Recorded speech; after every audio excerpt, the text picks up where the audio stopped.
The Grim Reaper is known as the being who guides the souls of the dead. The god of death had declared that any reaper who manages to guide 10,000 souls would be rewarded with a single wish. After some time, one such reaper stood before the god of death, who asked him if he had finally succeeded in collecting the 10,000 souls. The reaper, named Kai, answered in the affirmative. The god of death then assured him that he would fulfill his promise and grant him any wish he desired. Kai's wish was surprising, as he asked to quit his job as a Grim Reaper. The god of death was taken aback by this request, explaining to him that giving up being a reaper meant that his very reason for existence would disappear, and his fate would be complete annihilation. But Kai, who had reached an unbearable level of exhaustion, replied that this fate was perfectly fine with him. Upon his request, the god of death agreed to grant it, and in that moment, Kai's existence was supposed to vanish completely. But contrary to his expectations, he found himself opening his eyes again. He was lying on a bed, while a man and a woman eagerly called him Young Master Seian, expressing their joy that he had finally regained consciousness. The woman hurried to inform the count, while the man tried to check on his condition and ask if he felt any discomfort. Kai looked at Seian's body, with its white hair and purple eyes,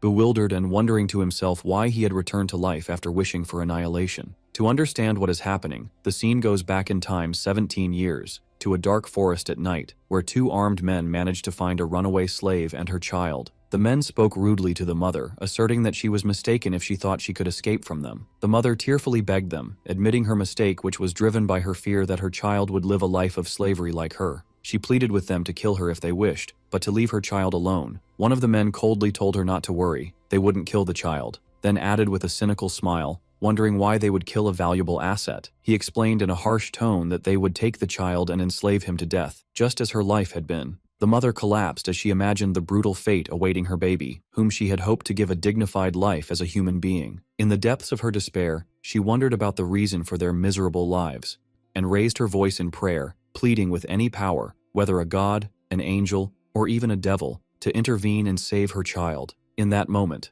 a mysterious man with a majestic appearance emerged, calling the mother by her name, Miru. The two soldiers were surprised by his appearance and asked him who he was and who sent him. The man ignored them and politely told them that he didn't have much time, and that he would speak with the woman first and then answer their questions. The soldiers felt a cold shiver run down their spines, as if they were on the verge of death. The mysterious man strode confidently past the terrified soldiers and stood before Miru, who was kneeling on the ground, clutching her child. He offered her a deal, promising to grant her one wish, and in return, she had to give him one thing he wanted. He then revealed his request, asking her to give him her soul. As Miru held her child, she whispered her final wish to the mysterious man standing before her. After listening to her, the man, surrounded by a celestial aura, declared that he understood her desire and that the contract between them was sealed. At that moment, a smile of contentment appeared on the mother's face as she hugged her baby, before falling lifeless to the ground, while the man took the child in his arms. When the soldiers saw the scene, they yelled at the man, demanding to know what he was doing, insisting that the child was their property, and ordering him to leave it and go immediately. But the man, now holding the child, calmly apologized and told them he could no longer hand him over. The soldiers became enraged and decided there was no choice but to kill him for interfering in their affairs, and they rushed towards him to attack. But before they could reach him, they suddenly froze in place, discovering with horror that they were unable to move their bodies. The man then calmly stated the second rule of the Grim Reapers, which stipulates that whoever interferes with his work, he has the right to kill them. The soldiers panicked as their bodies began to move against their will, and they screamed, begging him to stop. By an unseen force, they were compelled to point their swords at each other, and in moments they delivered fatal blows to one another while screaming for him to stop. After the soldiers fell, the man stood holding the child, looking at Miru's lifeless body. A faint light emanated from her body, which was her soul, and ascended towards the sky,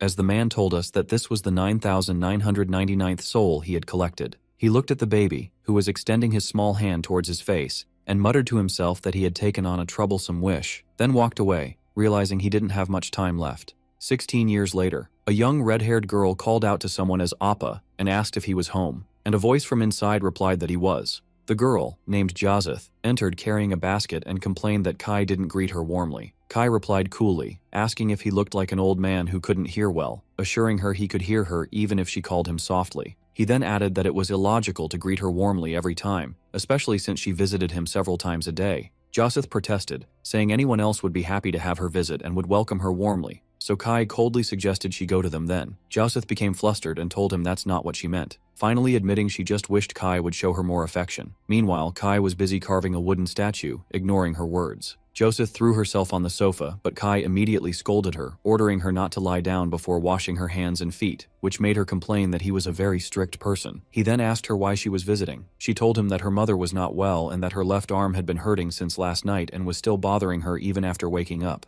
Kai stopped carving the wooden statue and promised he would stop by their house later to check on her mother. Joseph thanked him profusely, expressing her deep gratitude for his constant help, then told him she was going to the mountain to gather some herbs. After Joseph left, Kai went to her house. Her mother, whom Kai called Miru in his mind, greeted him and offered him some bread she had just made. Kai looked at her and then snapped his fingers, and the woman immediately froze in place and lost consciousness, before falling to the floor like a lifeless doll. Kai approached her lifeless body, examining it and thinking to himself that making her out of cheap wood was a mistake, as the wood had already started to rot, while he was using a mysterious power from his hand to examine the cause of the decay. Joseph suddenly returned and found him in that state over her mother's body, asking him in shock what he was doing. Kai thought to himself that he had made a mistake, as he was so focused on the repair process that he didn't hear her coming. Joseph assumed he had come to treat her mother as he had promised. Kai confirmed that she was the one who asked him to come. Joseph was surprised by how quickly he had arrived and noticed her mother wasn't home, then wondered about the large doll lying on the floor, pointing out that it looked a lot like her mother. The shocking threads of truth began to come together in Joseph's mind. She connected the doll with her mother's complaint of pain in her left arm. She recalled what she had told him earlier about her mother, and hesitantly asked Kai if this doll was really her mother. As he remained silent, her horror grew. She pressed him with the question while he stayed quiet, and she begged him not to tell her that this piece of wood was the cause of her mother's pain. Kai's silence confirmed her suspicions, and she asked in panic if her mother was just a doll. She realized the full, horrifying truth. What she thought was treatment was nothing but replacing parts in a doll. Then her shock widened to include everyone in the village, wondering if Kai had healed everyone in the same way. She backed away, begging him to deny it all. Kai decided he could no longer hide the truth, and that he had to be honest with her, especially since she was now mature enough to understand that what he did was logical. He snapped his fingers again, revealing to her a horrific scene that showed the truth about all the villagers. Joseph asked him in shock if they were all dolls. Kai confirmed to her that it was exactly as she saw it, and that the person she knew as her mother and all the inhabitants of this village were nothing but dolls of his creation. This shocking confession prompted Joseph to ask him about his true identity. Kai began to explain what happened, clarifying that 16 years ago, her mother made a deal with him, betting her soul right before she died.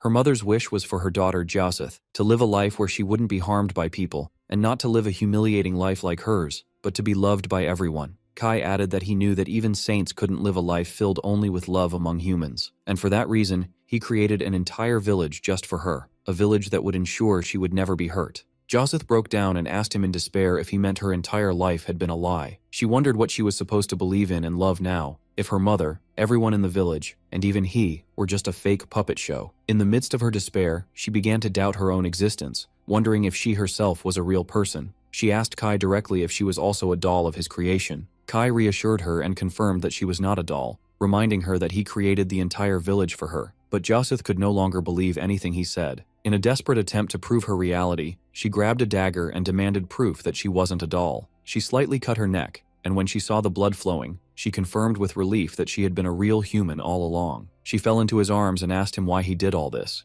He responded with a question, asking if her life up to that moment had been miserable. Joseph admitted that she had been happy, but she realized that all that happiness was a lie. She couldn't bear the thought that everyone she loved was fake. She looked at him sadly and offered to make a deal with him as well. She repeated that she wanted to make a deal too. Kai warned her that the price of the deal was her soul, but she insisted on going forward, so he told her to state her wish. She told him her wish, saying that he was the only real person in her life, and if he also forgot her, no one in this world would be left to remember her. So she begged him to remember her forever, and tearfully asked if her request was too much. Her words touched Kai, so he agreed to the deal, stating that the contract was sealed. Joseph thanked him with relief, then fell to the ground after her life departed, her soul becoming the 10,000th soul collected by Kai. After Joseph's death, Kai burned down the village he had built for her, believing it had become a useless place without her, and it quickly went up in flames. At that moment, Kai noticed the god of death, Shanos, who observed that Kai seemed sadder than usual. Shanos wondered if Kai had special feelings for that child, but Kai denied it. Kai asked Shanos to fulfill his promise. After Shanos pretended to have forgotten, he laughed, saying that of course he remembered. After seeing Kai's angry face, Kai reminded him of the promise he had made.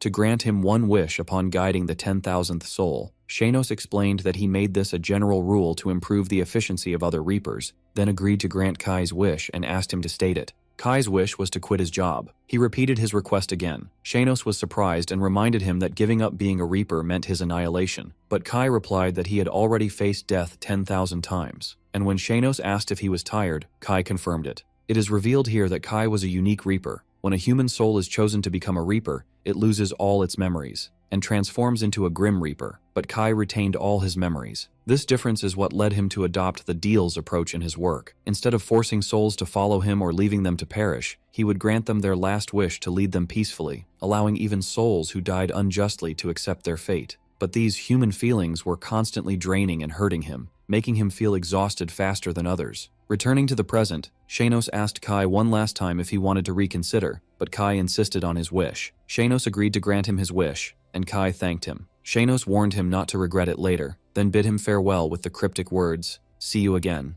Kai was puzzled by these words, believing he would never see him again after he perished. But instead of annihilation, he felt a heaviness in his body and found himself hearing voices around him. Doctors were discussing a patient's condition, saying that his mere breathing was a miracle. Then suddenly, one of them noticed that the patient, named Seian, had moved. Voices rose in the room, and someone announced that the young master had opened his eyes. Kai woke up in the body of a young nobleman, confused and wondering about his identity as he looked at the people gathered around his bed. While the doctor was assuring those around Seian's bed that his life was not in danger despite his injuries, an angry man with white hair attacked him and grabbed him by his clothes, calling him a pathetic son and asking how he could do this without thinking of their feelings. Another young man tried to stop him, telling his father that Seian was still sick, while the father wondered if his son ever thought about them at all. Kai, now in Seian's body, interrupted the man's outburst to ask who he was. Everyone was shocked by his question, so Kai repeated his inquiry about the man's identity and why he had suddenly hit him. After this incident, the doctor concluded that Seian had lost his memory due to a severe blow to his head.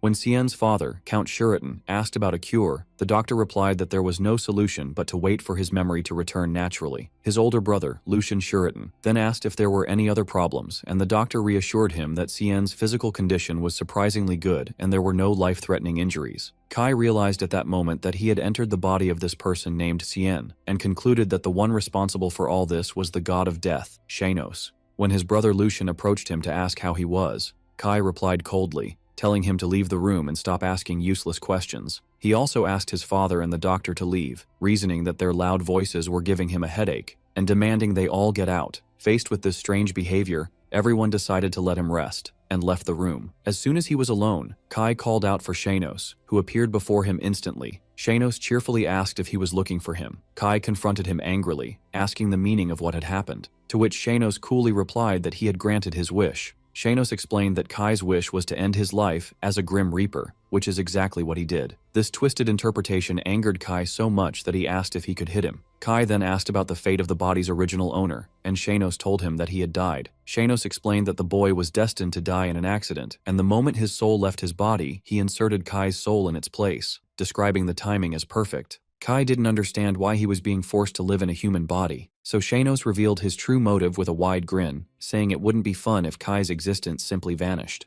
And when Kai asked if he did all this just for fun, Shanos answered in the affirmative. Before disappearing, Shanos wished Kai good luck in his new, fun life, leaving Kai shouting at him, trying to stop him from leaving. After Shanos left Kai drowning in his anger, he decided not to appear before him for a while until he calmed down. After several days had passed, Kai was still angry because Shanos didn't appear even when he called him, so he decided to cut ties with him completely and go his own way. During his stay at the mansion, Kai noticed something that caught his attention, which was that all the servants trembled in fear and avoided looking at him whenever they saw him. This led him to conclude that the original owner of the body, Seian, must have been a detestable and abusive person. One day, he saw a young maid, the same girl who had been bringing him his meals, trip while carrying a bucket of water and fall to the ground. The girl, named Paik, was overcome with intense terror and began to apologize hysterically as if expecting a terrible punishment. Kai approached her and asked her why she had such a fearful expression on her face, causing the girl to scream in sheer terror. It becomes clear through a flashback that Seian Shuritan,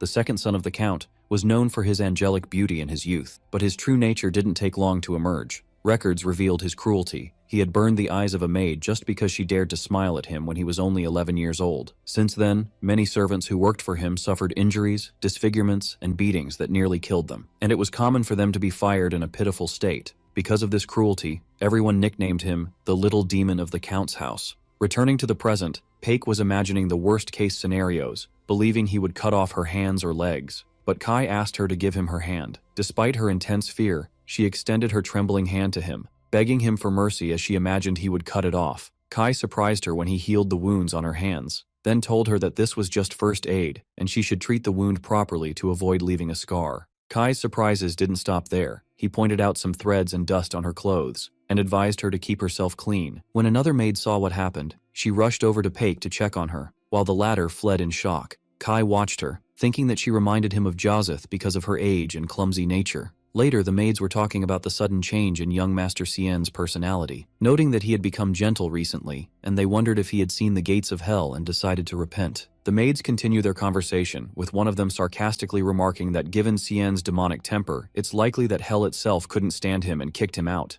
Paik, the maid Kai had helped, rushes to his defense enthusiastically, insisting that the young master is not demonic at all, but an angel. She tells them how even when she stumbles, he takes care of her and tidies up her appearance and sometimes even gives her delicious food. She insists that he is a kind and wonderful person and that the old rumors about him were completely distorted. Although the other maids didn't believe everything she said, they agreed that Seian had indeed become much kinder, otherwise Paik wouldn't have remained in his service after all her mistakes. Kai was listening to their conversation from a distance, which confirmed to him that his former personality, Seian, was indeed evil. He decided to change his location to avoid being seen by anyone, or it would be a problem. Afterwards, he wandered through the beautiful and well-maintained mansion garden, admiring the intricate sculptures and the meticulous care of the garden. He found some wood for carving in a sunny spot, and sat in the warm and pleasant place to begin carving a piece of wood, recalling the memory of Joseph and her love for the spring season. Suddenly, an old gardener appeared and apologized for forgetting to clean the area, but he froze in place when he saw the statue Kai had just finished,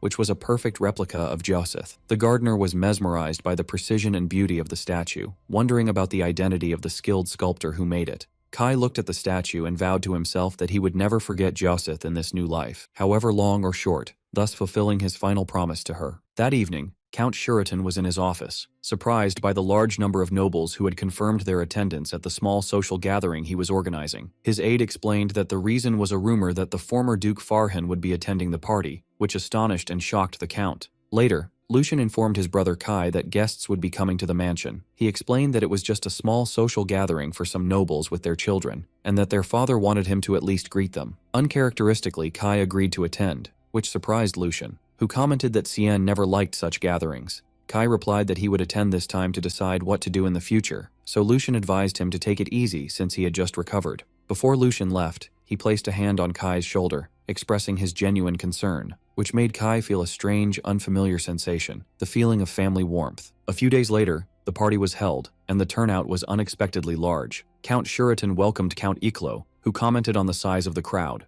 Count Iklo confirmed that the reason for this huge turnout was the news of the attendance of the former Duke Farhan, who is personally supported by the Emperor. Count Iklo explained that the reason for this large crowd was that the Emperor had entrusted the former Duke Farhan with the task of choosing the crown princess, which prompted every noble with a daughter to eagerly seek to attend the party. He added that even nobles without daughters were keen to attend, desperate for a chance to catch the attention of the powerful and influential Duke Farhan. Count Shuritan commented that he hadn't realized the kingdom had so many young ladies, and that everyone was brimming with anticipation. In the midst of the party, Lucian, the eldest son of Count Shuritan, arrives and exchanges friendly greetings with Count Iklo, who praises Lucian's talents in studies and swordsmanship and expresses regret for not having a daughter to marry him to. After that, another guest steps forward to greet Count Shuritan, Viscount Chikan. Viscount Chikan is known for having been just a merchant 10 years ago, then using his immense wealth to buy a noble title. Since then, he has expanded his influence and eliminated everyone who stood in his way, making him a person disliked by Count Shuritan, who sees him as an example of the danger of money. The Viscount introduces his son, Horus, to Lucian, then asks Count Shuritan with a sarcastic tone why he doesn't see his second son, Seian, at the party. The Count realized that the Viscount knew about Seian's incident and was using it to annoy him, so Lucian replied that Seian would be coming soon, while thinking to himself, wondering why he was late. Meanwhile, Kai, in Seian's body,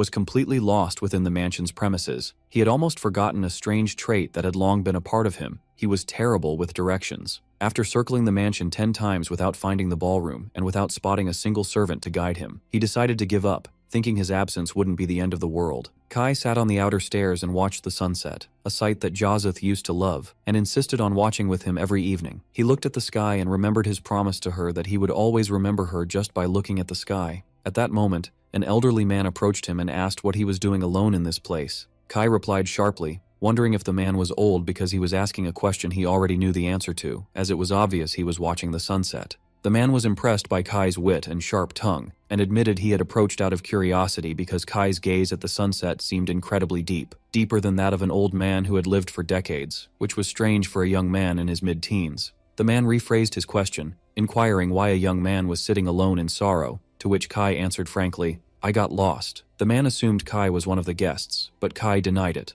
and shocked the man when he revealed his identity, saying, "I live here. I am the second son." The old man was surprised that Kai, Count Shuritan's son, had lost his way in his own house. Kai replied nonchalantly, saying there was no law preventing it. The man smiled and accepted his strange logic, then offered to guide him to the banquet hall, admitting he knew the way better than him, so Kai thanked him and followed. As they walked, the man asked Kai his name, and he replied, "Seian." The man then introduced himself as Fitzfarhan, a name that made Kai wonder with annoyance if he had to remember it. Duke Fitz noticed Kai's annoyance and called him rude, but added that his rudeness was somewhat refreshing, and insisted that he remember his name because he wouldn't regret knowing him. Meanwhile, in the banquet hall, Count Shuritan was worried because Lord Fitz had wandered off somewhere alone. Lucian offered to go look for him, especially since Seian hadn't arrived yet. But before he could leave, his father pointed out that he saw them over there, as Seian was entering the hall. Kai felt he had gotten involved in something troublesome. The Count was shocked and asked his son how he got here with Lord Fitz. Kai coolly blamed the Duke, saying all this commotion happened because of his loud voice. The Count welcomed Lord Fitz, who apologized for being late. The Count said that many were eagerly awaiting him. The Duke explained that he was late because he was guiding a small, lost puppy. Kai realized the Duke meant him and protested, saying that the Duke was already late for the meeting when he found him, so he couldn't use him as an excuse.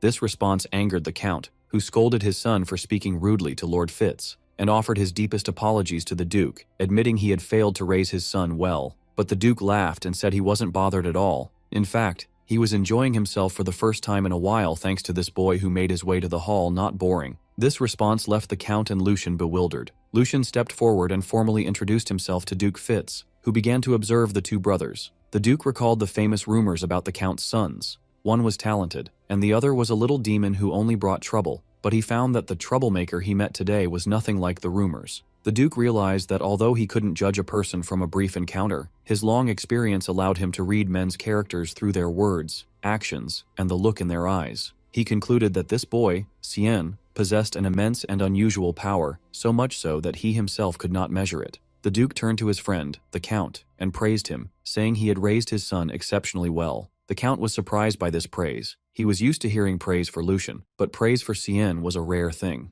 After that, the Duke asked the Count to give him some time to discuss a matter in private. As Duke Fitz was about to speak with the Count, Viscount Chikan interrupted him, trying to introduce himself. The Duke coldly ignored him, saying he had never heard that name before and doubted any noble family carried it. This disregard angered the Viscount, who pointed out that the Duke might be out of touch with current affairs due to his distance from politics. The Duke agreed, adding sarcastically that the older he got, the less he wanted to be involved in politics because of the abundance of arrogant fools, in a clear reference to the Viscount. At this insult, Horace, the Viscount's son, stepped in and accused the Duke of being rude, which the Duke questioned, and Horace confirmed. The Duke became furious at the audacity of a Viscount's son rebuking him, and at that moment, he released a small fraction of his aura as a swordmaster, causing everyone in the hall to freeze in place with fear. Lucian, despite his years of training, felt an immense pressure that he could barely withstand, and realized he was a swordmaster, and that he had to intervene before someone collapsed. But before Lucian could move, Kai, in Seian's body, stepped in front of him.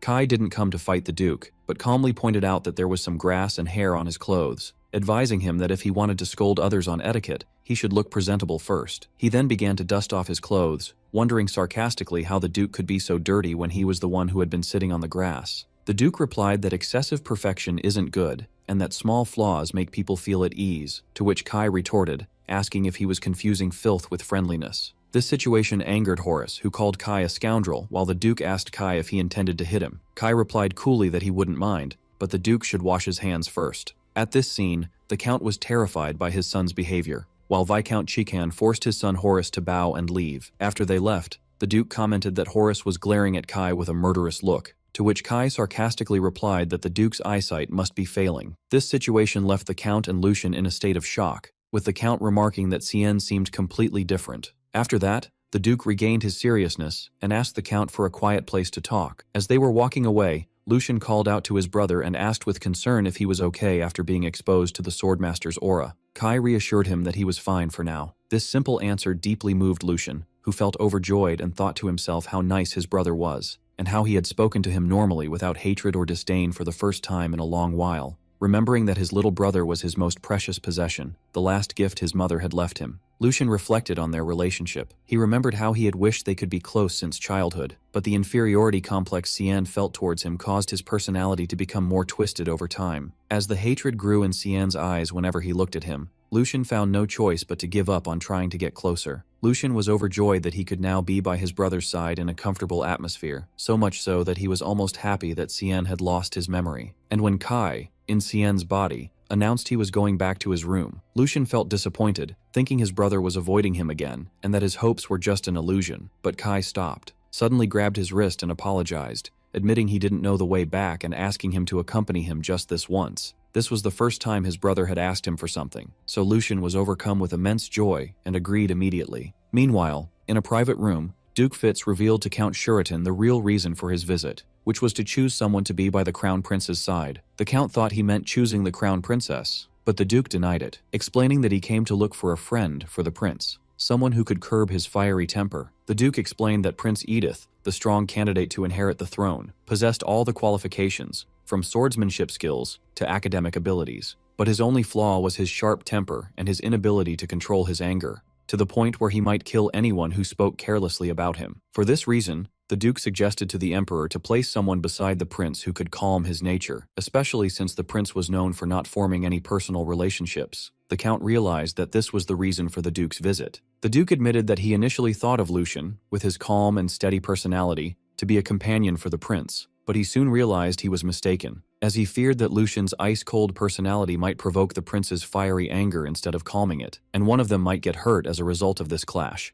The Count agreed with the Duke's opinion, as everyone knew that Lucian would not back down from his principles even with a sword at his neck, which made the Count agree with the Duke that this pairing would be dangerous. Therefore, the Duke told the Count that he had chosen someone else, who was also his son. The Count realized with horror that the Duke meant 100. The Duke confirmed that he wanted Seian to take on this task, which the Count flatly refused. The Count justified his refusal by stating that Seian was completely unstable and full of flaws, and any mistake from him could endanger the entire family. In a desperate attempt to persuade the Duke, the Count revealed a dangerous secret, that Seian had recently been in an accident and lost his memory, which greatly shocked the Duke. Count Shuritan refused Duke Fitz's request, apologizing that his son Seian had amnesia and was unqualified for such a task. But this confession did not deter the Duke. In fact, it increased his admiration for Seian. He found it unnatural for a boy with amnesia to be so calm and composed, instead of being scared and agitated. Seian's eyes were calm and deep, which made the Duke certain that his judgment in assessing men had not failed him yet,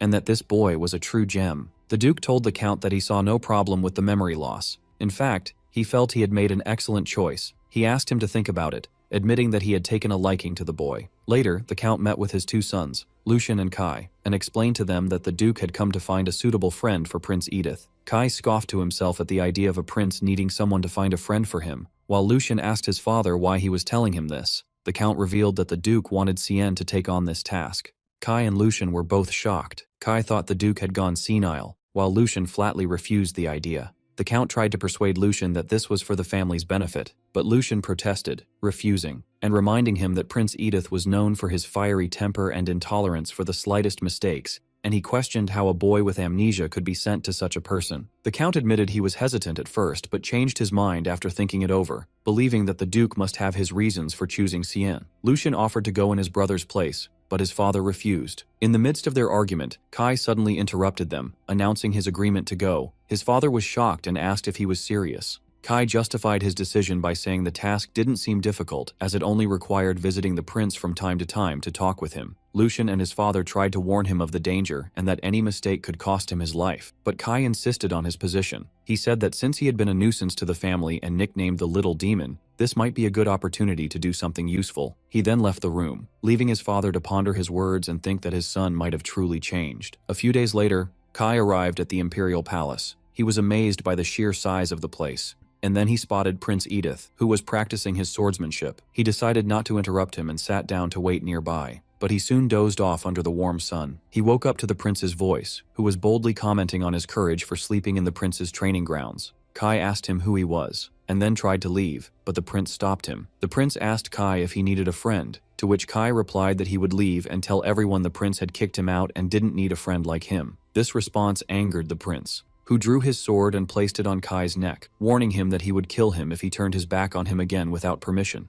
Kai was unfazed by the threat. Instead, he calmly asked the prince to let go of his arm, as he did not wish to touch a sweaty hand. The prince asked if he dared to give him orders, to which Kai replied that it was just a request, not an order. The prince was surprised by Kai's lack of fear of death and asked him again who he was. Kai introduced himself as Seian Shuritan. The prince recalled that the Shuritan family was known for its integrity and good reputation. He asked why Kai was there, and was told that an old man had sent him. The prince immediately understood he meant Duke Fitz. Kai then bluntly told the prince that the Duke had asked him to be his friend, but added that it didn't seem like the prince needed a friend, so he would leave. The prince stopped him again, reminding him of his previous threat. Kai calmly asked if he was planning to kill him. The prince noticed that Kai treated the idea of death with levity. The prince decided he didn't need a friend, but it was improper to send back someone Duke Fitz had sent, so he told Kai to follow him. The prince took Kai to the library. Kai showed no objection to the books, and even considered the place comfortable since he wasn't on an official visit anyway. The prince was surprised when Kai sat far away from him and started reading a book. He was actually observing Kai, expecting that he, like other noble sons,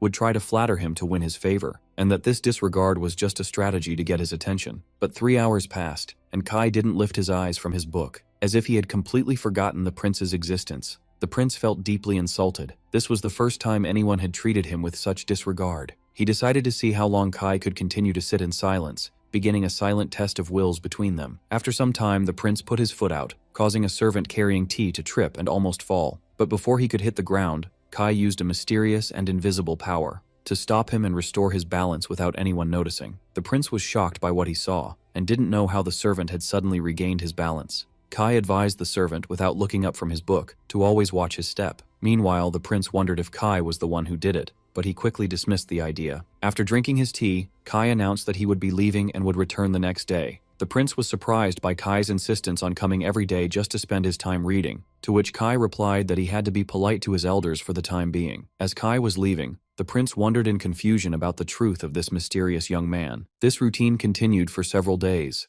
with Kai coming and sitting to read in silence. One day, the prince asked him if he intended to play with him instead of reading. The prince sighed, having grown accustomed to this strange situation, wondering if Kai truly didn't realize that others longed for just a single moment to meet him. The book the prince was reading caught Kai's attention, and he asked if he knew it. Kai replied that he had read it before and was interested in the art of doll making. The prince commented that Kai was also interested in this art. Kai mentioned that the story of the doll maker in the book was very fascinating, as it was about a man who became an enemy of the whole world to protect one woman. Kai then asked the prince for his opinion on this man, and the prince answered without hesitation that he was insane and a complete fool. Kai looked at the book sadly and agreed with the prince's opinion. Their conversation was interrupted by the arrival of a young girl with light green hair who called out to the prince, "Edith, my brother." The prince greeted her warmly, and it turned out she was his only sister, Princess Rini. The princess said she came just because she felt like seeing him, and then she noticed Kai and asked who he was. Kai introduced himself as Seian, son of Count Shuritan. Princess Rini approached Kai, touched his face,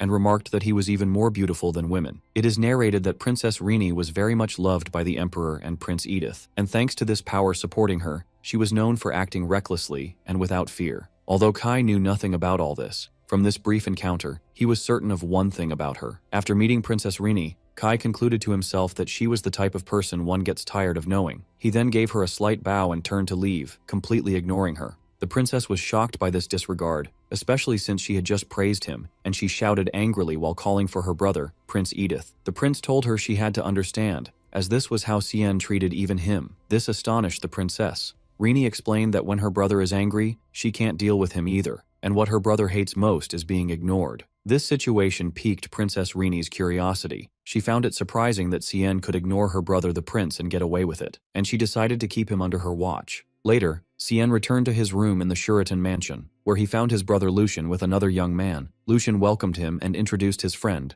Cliff. Cliff smiled sarcastically, confirming that Seian had indeed lost his memory, and suggested they reintroduce themselves to each other. Seian introduced himself, and Cliff laughed, surprised that the demonic boy was greeting him. Lucian scolded him for his words. Lucian then invited Kai to sit beside him, and began to ask about his day with concern, which made Kai comment that he was like a mother with his excessive worrying. Kai noticed something strange about Cliff, and asked Lucian if he was close to him, to which Lucian replied that they had been friends for a long time. At that point, Kai decided to offer Lucian some advice, explaining that when one clings too much to the dead, their souls find it difficult to leave the world of the living. He added that if they die unjustly, their souls remain stuck beside those they trusted in life, as if pleading for their grievances to be resolved. Cliff was shocked and asked Kai what he was suddenly talking about, and if he meant that child.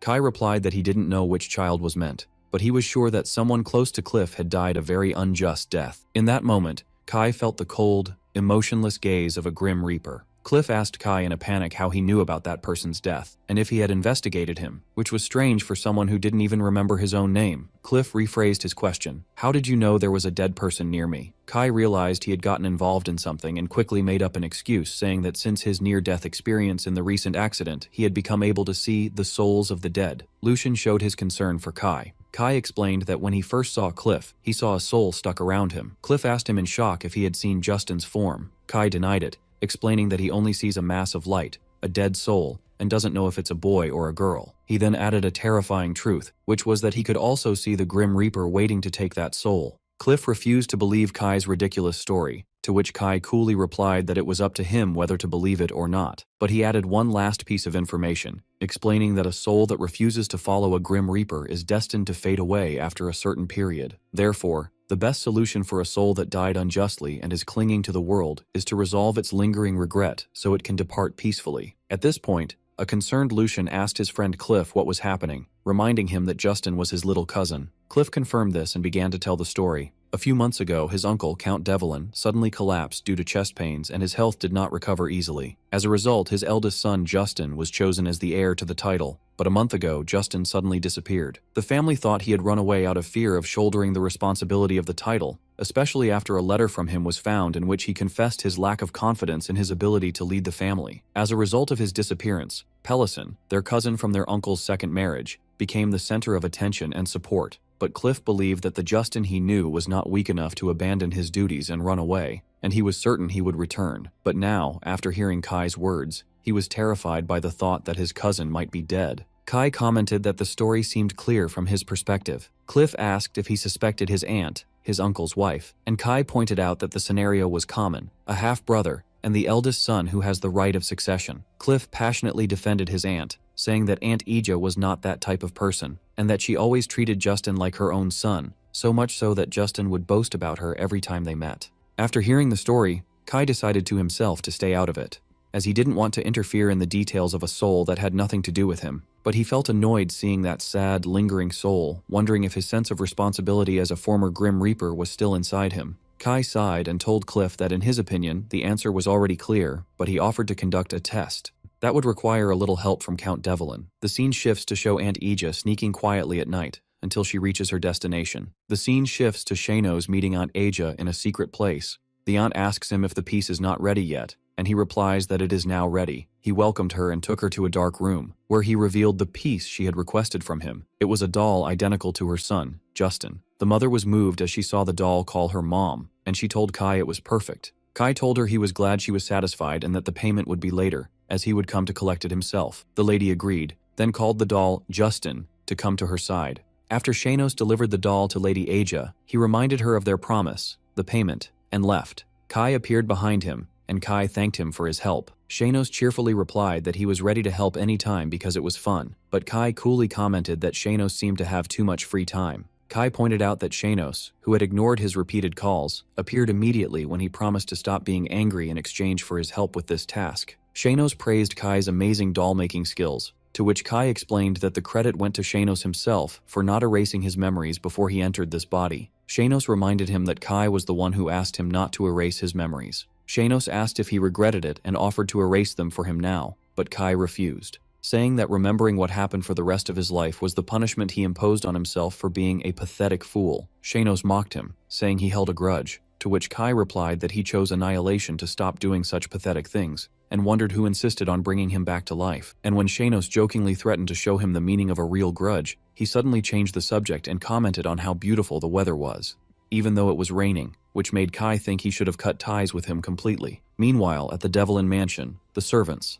and Lady Ija gave the returning Justin, the doll, an extremely warm and emotional welcome, as his aunt hugged him tightly and asked where he had been all this time. The aunt expressed her gratitude for his return, and the servants praised Lady Ija for being a good mother, who loves Justin very much even though he is not her biological son. In another room, Aunt Aja was thinking evilly about the Count's will, vowing that she would not give up. Back at the Imperial Palace, Princess Rini was asking her brother, Prince Edith, if Seian had come today as well. The prince jokingly asked if she missed him, and she got angry and vehemently denied it. The prince noticed that his sister, who always acts formally in front of others, returns to her normal girlish self in Seian's presence. Rini then accused her brother of being the one waiting for Seian, because he wasn't used to visiting the library daily. The prince denied it, but admitted he was curious to know why someone who used to come every day had suddenly stopped coming. Rini then asked him if he had heard the news. She revealed to him that Seian had lost his memory. The prince was shocked by this news, so Rini explained that she did some investigating after Seian acted arrogantly towards her,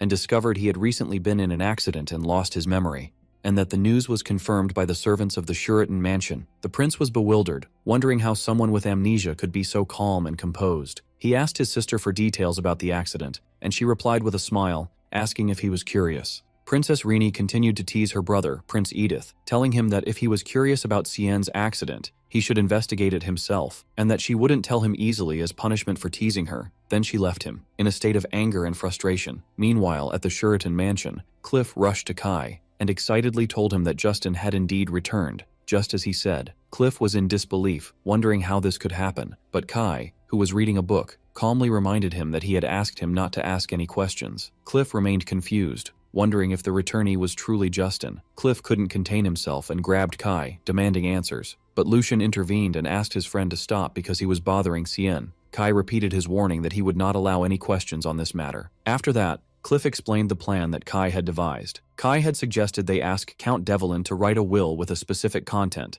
that all family assets would go to Justin, but if he did not appear, they would all revert to the state. Initially, the Count refused to write such a will, but Cliff convinced him it was just a way to find Justin. Kai's prediction was that if the aunt was the culprit, Justin would return, but he would be someone else in his form. Lucian admitted that when he saw Justin actually return, he was confused and didn't know how to accept the situation. Cliff continued to struggle to understand the situation. Kai told him not to think about it too much, but to focus on the final result. He explained that their goal was to find out why the soul stuck around Cliff had died, who had killed it, and to ensure it was peacefully guided to the Grim Reaper. Cliff thought about the goal, and was convinced that what mattered now was not the identity of Justin's look-alike, but finding Justin's real killer. Before Cliff left, Kai warned him again not to touch his body with unwashed hands, or he would regret it. Cliff laughed nervously, thinking about how Seian's personality had changed. He no longer looked at them with a hateful gaze but had become detestable in a different way. The scene shifts to Aunt Ija contemplating the Justin doll, admiring its precision and ability to move. She recalls how she felt lost after the will was announced, believing all her plans had collapsed, until someone came to her in secret. This person was the doll maker, Shanos, who told her he could make a living doll identical to the image she desired. And although she thought it was ridiculous, she accepted his offer because she had no other choice. She was surprised that the result was so satisfactory, a doll indistinguishable from a living human. And while no one is watching, the doll calls Lady Ija Mom. The lady grabs his chin harshly and tells him in a cold tone not to call her by that name when they are alone, because it disgusts her, thus revealing her true face as a murderer. Lady Ija continued her cold conversation with the doll that resembled her stepson, Justin. Despite her annoyance at his identical voice, which startled her every time, she once again ordered him not to call her Mom, but the doll, as if possessed by Justin's real soul, began to ask her with tears streaming down its face, "Why did you do that to me, Mom?" Lady Ija was shocked and wondered how a doll could shed tears. When Justin tried to touch her, she moved away from him in horror and screamed at him not to touch her, then fled the room in a panic, determined to go to the man who made the doll. She arrived at Shanos's secret workshop. Lady Aja frantically told him that something was wrong with the piece, as it was shedding tears and looking at her with hateful eyes. Shanos calmly replied that such things happen sometimes, and explained to her that souls who don't realize they have died can sometimes inhabit a doll that resembles them. The lady was horrified, realizing that Justin's soul had indeed returned to haunt her. Shanos told her there was a way to hide that soul, which was to find the body. He explained that she must make the soul realize that the doll is not its real body, and that it has, in fact, died. The only way to achieve this is to find Justin's original corpse and burn it. Aja became tense when she learned that this would force her to exhume Justin's body. Following Shanos's instructions, Lady Aja sent her men to search for the body. After finding it, she ordered them to hurry and show her the body, insisting they had no time to waste. Her men were surprised because the corpse had not decomposed at all, and looked as if Justin were still alive. Even stranger, they noticed that the stones tied to the body were different. Whereas they had tied several small stones, they now found a single large one. But Lady Aja, who had no time for these strange details, ordered them to hurry up and burn the body. As they were about to commit their crime, Kai suddenly appeared. He addressed them, saying that after committing the great sin, murder, they were now trying to commit the sin of concealing a body. Kai asked them if knowing his identity would change anything. Lady Aja ordered her men to deal with him, but before they could harm him, Lucian intervened with his sword and saved him, warning them that any further step towards his brother would mean their death. Then Cliff appeared, sarcastically adding that they would all die anyway. Lady Aja was shocked to see her nephew Cliff and asked him how he got here. Cliff told her he could no longer call her auntie, expressing his disgust that she could kill Justin, who was loyal and loving to her. Cliff demanded to know why she committed this heinous crime. Lady Aja broke down and screamed, confessing that she did it because she hated him so much. She explained that she hated the way her husband, Count Devlin, showered only Justin with warmth and love, while ignoring her son, Pelison. This resentment made her wish for death, and she hated Justin for monopolizing his father's love to the point she wanted to kill him. She claimed she couldn't bear to see her son grow up deprived of his father's love, and if she couldn't give him that love, she at least wanted to give him the wealth and status of the Count. She insisted she did it all for her son. Cliff confronted her with the truth of her motives, explaining that Count Devlin treated Justin kindly because he felt sorry for him for losing his mother at a young age. He coldly told her that people don't usually commit murder out of jealousy for affection their children didn't receive, and that ultimately she killed Justin to satisfy her own greed and avarice. When Cliff tried to grab her to bring her to justice, Kai stopped him and asked him to wait a moment, then called for someone to come out of the darkness. Everyone was surprised by the appearance of Pelison, Lady Aja's son. His mother asked him in shock what he was doing there, and the shocking confession came from Pelison himself, as he said that he was the one who killed Justin. Pelison explained that his mother was not the killer, and that he was the one who killed his brother. His mother thought he was trying to cover for her, but he insisted that he came out because he could no longer hide his sin. He began to recount what happened on that fateful night. He had seen his mother go out late at night, felt suspicious, and secretly followed her. There, he witnessed his mother and her men throwing his brother into the lake. But after his mother left, Justin crawled out of the lake, having managed to cut the ropes with a knife he found at the bottom. When Justin saw his brother Pelison, he asked him for help. But at that moment, a terrifying thought occurred to Pelison. If his brother returned alive, it would be over for his mother. And of course, his own future would be over too. In that moment of fear and hesitation, without realizing it, he snatched the knife from his brother's hand and stabbed him to death, then tied the stone to his body again and sank him in the lake. Pelison collapsed, screaming his confession, "I'm the one who killed him." After Pelison's confession, his mother, Lady Aja, tried to protect him, insisting that she was the murderer, while he continued to confess his guilt to clear her. But suddenly, Lady Aja's despair turned into a bloody decision. She decided that it didn't matter who the killer was, as long as she could get rid of everyone there, it would be as if nothing had happened. She called for her hidden men to come out and eliminate everyone, but the ones who appeared were not her men, but Prince Edith and his soldiers. Lady Aja was shocked, and the prince declared that both murder and attempted murder are serious crimes, and he ordered his men to arrest them. Lady Aja and Pelison were led away screaming, while Lucian watched their miserable end without any feeling of sympathy. After that, Kai asked the prince why he was there, and the prince replied nonchalantly that he was just passing by and saw what was happening. Meanwhile, Cliff was still bewildered as he looked at Justin, the doll, and he asked Kai if Justin's soul was truly not inside the doll, which Kai confirmed. Kai revealed the truth. Everything Shanos told the Countess was a lie. From the beginning, Kai designed the doll only to cry, and the whole plan was just a trick, to use the frightened Countess to find Justin's body. At that moment, Justin appeared before Cliff. Cliff said sadly that he was now sure it was just a doll, as the real Justin always smiled at him, but now he wasn't smiling. Cliff apologized to Justin, saying that if he had been wiser, he might have noticed the conflict within the family and prevented his death. Justin hugged Cliff and thanked him. Cliff was very moved after hearing his voice for the last time. After Justin's soul risked annihilation to inhabit the doll for a few moments, just to thank Cliff, it then ascended peacefully to the sky. Kai felt relieved that Justin had finally found peace. Later, Lady Ija and Pelison were sentenced to death. While Lady Ija was on the execution platform, Shanos suddenly appeared before her. He told her he had come to collect the price for the peace he had made for her. In her final moments, Lady Ija realized that everything about this maker was strange, and that the idea of making a living doll was a supernatural matter. She screamed that she had lost everything and there was nothing he could take from her. But Shanos revealed the true price: the soul. He explained to her that most who commit evil and die do not follow the god of death easily, and for that reason they are taken by force under the guise of payment, leaving her in absolute terror, as she heard his final words about the god of death. After Shanos successfully captured Lady Ija's soul, he decided to leave. Later, Kai went to the Imperial Palace to thank Prince Edith for his help in Justin's case. The prince received him arrogantly, commenting on the long time it took him to come, and then directly asked him about the truth of that thing he saw on the day of the incident. After the prince ordered him to answer, Kai explained that the Justin who had returned was just a doll. The prince was surprised how a doll could move on its own, so Kai explained that it was made using the doll magic mentioned in the book he saw him reading. When the prince asked him about the location of the doll maker, Kai feigned ignorance, saying he was someone who doesn't stay in one place and that he wasn't close to him. The prince expressed his regret over that, noting that people generally don't have a good opinion of doll magicians, but he sees things differently. He mentioned an old story about a single doll magician who managed to annihilate an entire army, and how these stories sparked his interest in their power and his desire to recruit such a magician if one were nearby. Kai changed the subject and asked the prince how he arrived at the crime scene that day. The prince became flustered, as the truth was that he was heading to the Shuritan mansion to see Kai, saw them leaving, and secretly followed them, but his pride prevented him from admitting it.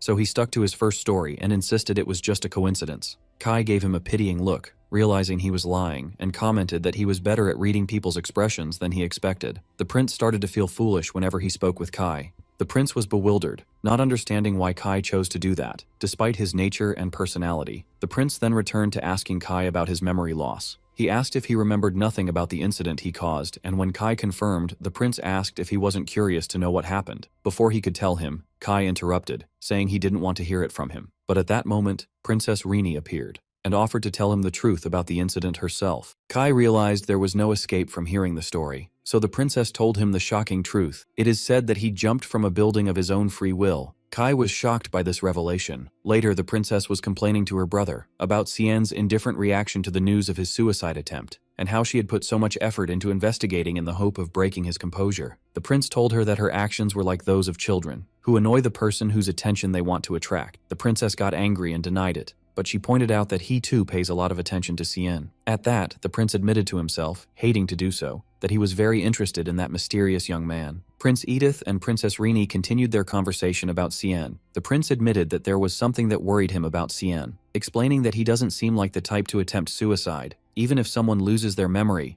their basic nature doesn't change. He added that Seian seems like the type to face his problems and solve them, not run away from them by ending his life, which Rini agreed with. The prince also remembered the angry expression on Seian's face on the day of the incident at the Devlin Mansion, and wondered about the reason for that anger. Meanwhile, Kai was thinking about his predicament, angry at Shanos for putting him in the body of a person full of problems. Although he had decided to ignore the matter of the original Seian's suicide attempt, he began to worry that the reason that drove Seian to despair might still exist and could affect him as well. Therefore, he decided to at least understand the circumstances surrounding the incident. Kai went to his father, Count Shuritan, and asked him directly why he jumped. The Count was surprised that his son knew about it, but Kai coolly replied that what mattered was knowing the reason, not how he found out. Kai said he had a rough guess that he was a person full of resentment towards the world. Kai asked him another question. Where did he wake up after the incident? Was it in this house? The Count answered no, revealing that the place where the incident occurred was Goethe Academy. Kai began to analyze the new information. He initially thought that Seian's feeling of inferiority and resentment towards his brother Lucian was the reason for his suicide attempt.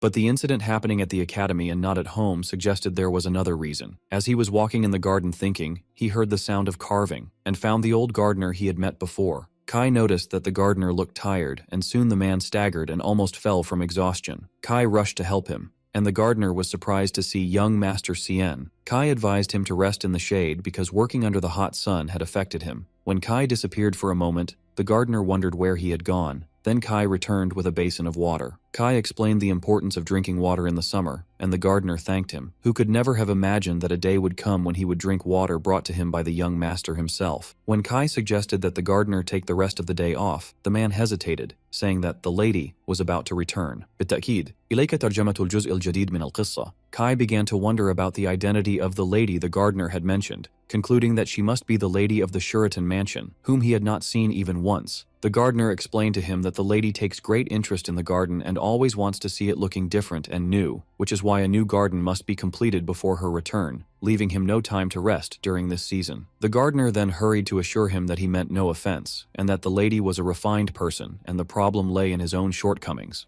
Kai thought to himself that gardens change naturally with the seasons, and that the desire for only artificial and showy changes was a strange taste. He concluded that although he had not met her, he could guess her personality type from this method of tormenting her subordinates. At that moment, Kai heard the maid urgently calling for him. The maid, Pike, arrived panting, and eagerly told Kai that he must hurry back, because the lady had returned. Indeed, the lady, a countess with long dark blue hair, had arrived and was greeted by her eldest son, Lucian. She exchanged superficial words of praise with him, saying he looked healthy thanks to his excellence, and began, in an indirectly joking manner, to hint and wonder who was the reason her eldest son had such qualities. She answered herself that he must have inherited this excellence from her because she was his mother, which made Lucian feel uncomfortable as he always did with her. The countess then turned to talk about Seian, feigning concern after hearing about his accident. When Kai arrived, he saw them together. She ran towards Kai and grabbed his hands, expressing her extreme worry for him and that she wished she could have been by his side during his illness. Kai noticed how her facial expressions changed in the blink of an eye. The countess scolded Kai for not greeting her and asked if he had forgotten her as well due to his amnesia. She then began to blame him for choosing to jump from the building and worrying everyone, and for thinking of throwing away the life she had given him. Lucian tried to stop her, but she ignored him and continued her psychological attack, revealing to Kai that his real mother had died while giving birth to him. Kai was shocked by this information. While Lucian desperately tried to convince him not to listen, the countess feigned surprise, asking if he had forgotten this too, then harshly berated him for forgetting his mother who suffered to give birth to him and died because of him. Lucian realized this was her constant method of torture. Her seemingly kind words were always filled with poisonous thorns that had cornered and tormented Seian his entire life. The countess continued her attack, saying she now understood why he chose to die, and that since he had killed his mother, he must live even harder to compensate for her life as well. Lucian grabbed his arm, begging him not to be deceived by his stepmother's words, and assuring him that the current Seian was different. At that moment, Kai understood everything. He finally understood the reason for the original Seian's miserable life. Lucian was not the problem, but there was a woman by his side, digging at his wounds and constantly reminding him of them. Very calmly, Kai confronted his stepmother, assuring her that his biological mother's death was not his fault at all. The countess was shocked by his response, so Kai continued, explaining that death is a fate determined by the god of death, and it is not something humans can be blamed for, and that he is fully aware his mother did not die because of him, so there was no need to repeat this lie. The countess became enraged, as she was not used to Seian talking back to her this way. Previously, he would be in pain and run away crying whenever she confronted him with these words. She changed her tactic, feigning happiness and saying that his deceased mother would be happy that he thinks this way and would not regret dying for him. Kai agreed with her, then asked her an awkward question. If she had to choose between her life and her son's life, would she choose herself? She became flustered and answered that of course she would choose her son, to which Kai replied that his real mother would have done the same. The countess realized that Seian was no longer the fragile boy she knew, and that his memory loss had completely changed his personality.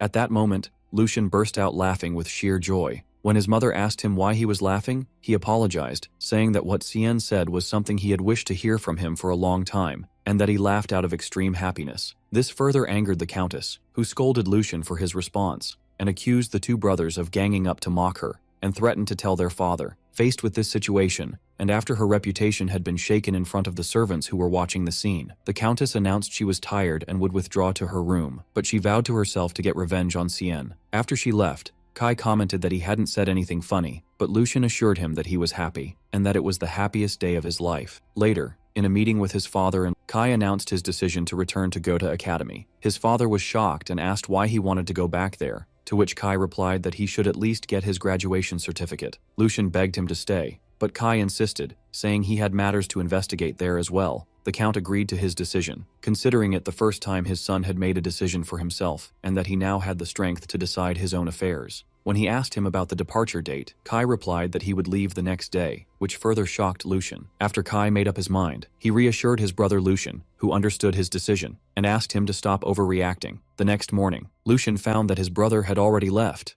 leaving behind a short note that read, "I'll be back. Don't worry." Meanwhile, the old gardener, Beeson, was heading to the garden to work, ignoring the doctor's advice to rest, because the Countess had returned and the work needed to be finished quickly. But upon arriving, he was stunned to find that the huge statue he had been working on had been completely and masterfully finished overnight. He immediately realized that this was the same masterful carving skill that he had seen in the small statue of the girl, Josith, and he wondered about the identity of this mysterious genius sculptor. On his way, Kai realized he didn't know the way to Goethe Academy at all, and that he couldn't go back to the mansion and ask for a guard after the scene he had caused upon his departure. He decided to focus on getting out of the capital first, so he asked a passerby for the way to the outer gates. The man gave him simple directions, but after an hour of walking, Kai felt that something was wrong, so he asked the same man again, who repeated the same directions. Kai thanked him for his help, then started moving again. After walking for another long time to no avail, he stopped to ask another person, only to find it was the same blue-haired man for the third time. Kai finally realized he had been walking in circles. The young man sarcastically commented that he had never seen someone struggle so much to find the outer gates, and that this was the 6th time they had met. The young man took pity on Kai and decided to take him there himself, only for Kai to discover that the gate had been very close the whole time. When the young man learned that Kai's destination was Goethe Academy, he was surprised how someone with such a poor sense of direction could get there. And indeed, as soon as he said goodbye, Kai once again went the wrong way, prompting the young man to stop him. The young man sighed and said he had no other choice,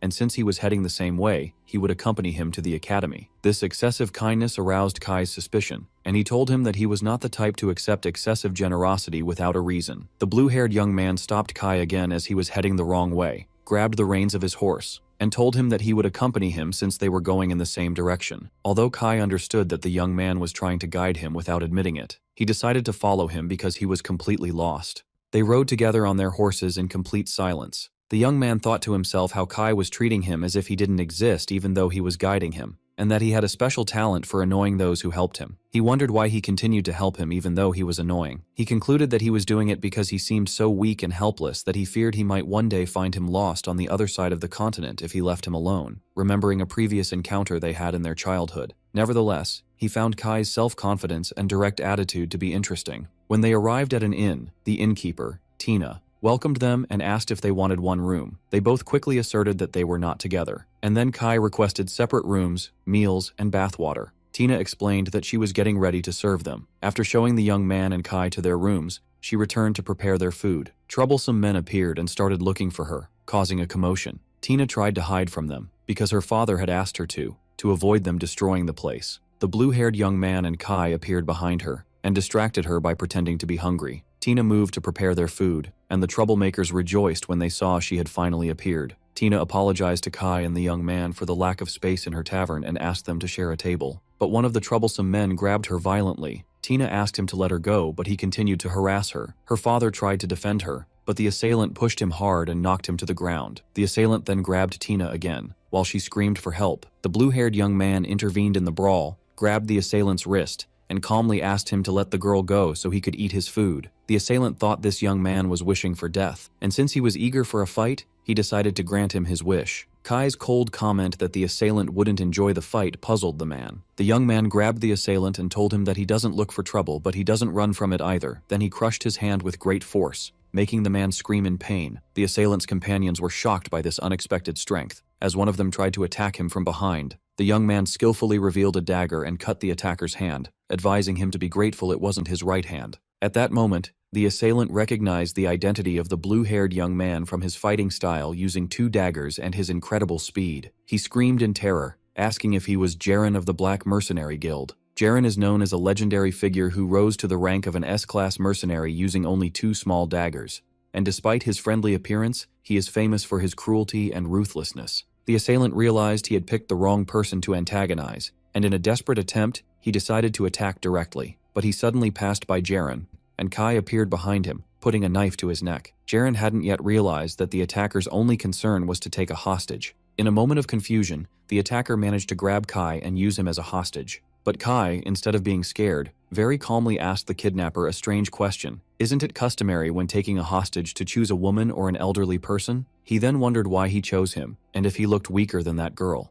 The kidnapper was stunned by this bizarre question, and ordered him to be silent. Kai explained that he was not enjoying this situation at all, and that the thing he hates most in the world is being touched by someone. With a light touch on the kidnapper's arm, Kai used his knowledge of the body's pressure points, causing the man excruciating pain that made him drop his weapon and fall to the ground, writhing. Jaren himself was shocked that a simple press could cause so much pain. Kai explained that the human body has weak points that can be fatal with a light touch, and advised the collapsed kidnapper to choose his hostages more carefully next time. Tina was amazed at how a handsome-looking person could overcome a huge mercenary in an instant. Jaren then turned to the rest of the assailants and asked them if they wanted more. After Kai and Jaren easily defeated the assailants, Kai coolly asked the remaining men if they wanted more, or else they should leave. The men fled in terror, apologizing for the disturbance. As Kai was sitting at the table, Jaren was impressed with him, realizing he wasn't just a quiet and stubborn young master as he initially thought. Kai told Jaren that there was no need for them to sit together since they were not travel companions, but Jaren insisted that they eat together. Jaren insisted that he was the one who felt lonely and asked Kai to eat with him. Kai reluctantly agreed, admitting to himself that Jaren had helped him get here safely and he couldn't just coldly ignore him. As they were sitting, they realized they didn't know each other's names yet, so the blue-haired young man introduced himself as Jaren, and Kai replied that he was Seian, and they shook hands. As they resumed their journey, Jaren asked Kai why he was going to go to academy. Kai replied that he had his personal reasons and asked him not to worry. Jaren told him that the headquarters of the Black Mercenary Guild was also located in the capital, so he could take him to the academy. He then asked him about the skill he used at the inn to subdue the huge mercenary with just 2 fingers. Kai vaguely answered that he learned it naturally a long time ago. But the truth, as he recalled to himself, went back to his old days when he began learning the art of doll making. In order to perfectly create a living doll, he had to study the human body in depth, not just by reading all available books, but also by buying corpses and dissecting them. Through this study, he naturally learned all the weak points and pressure points of the human body,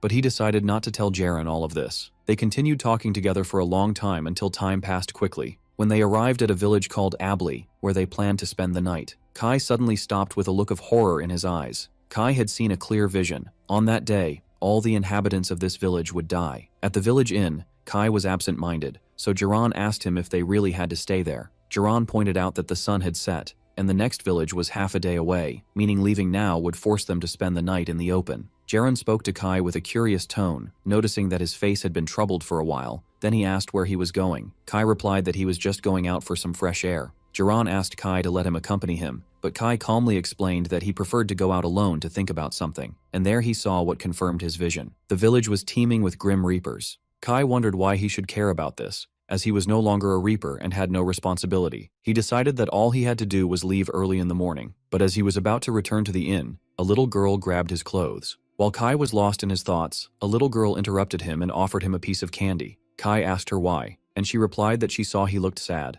The little girl, whose name was Miru, explained that this candy helps her when she's sad. Then her mother called her and she hurried away. Kai felt sad for the innocent girl's fate. After she left, Kai decided to return to the inn, but he realized once again that he had lost his way. Jaren suddenly appeared, so Kai asked him how he found him. Jaren replied that he followed him, because he expected he would get lost, and he was right. Jaren led Kai back to the inn, and then took a shortcut, which made Kai notice that Jaren knew the village well. Jaren explained that he had visited the village many times on business missions, and then instead asked Kai if he had a family. Jaren replied that his entire family had passed away. Kai asked him a direct and shocking question. Did they all die on the same day? Jaren was shocked and confirmed that they had died in an accident when he was young, and asked Kai how he knew that. Kai apologized for his curiosity, saying it was just curiosity. Later that night, Jaren sneaked out of the inn wearing a cloak, but Kai intercepted him in a dark alley and asked him why he was going out. Jaren was surprised and asked him how he knew his whereabouts. Kai claimed he followed him because he seemed suspicious, but the truth, as he thought to himself, was that he suspected Jaren was the one who would bring death to this village, perhaps because of what happened there 20 years ago.